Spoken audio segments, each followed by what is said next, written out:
Γεια σας παιδιά, σήμερα αγοράσαμε τη σοκολάτα του Mr. Beast. Τη βγάλανε στην Κέρκυρα. Σοκολάτα του Mr. Beast. Ήταν λίγο ακριβούτσικη. 6,5 ευρώ έκανε μια τέτοια σοκολάτα. Feastables. Άρχισαν να την πουλάνε στην Κέρκυρα.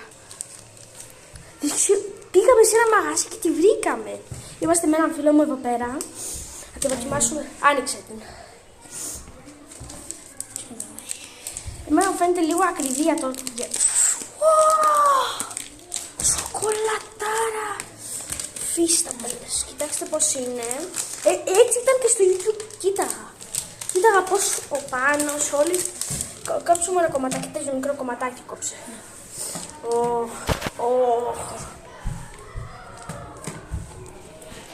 Παιδιά, είναι τέλειο. Ναι.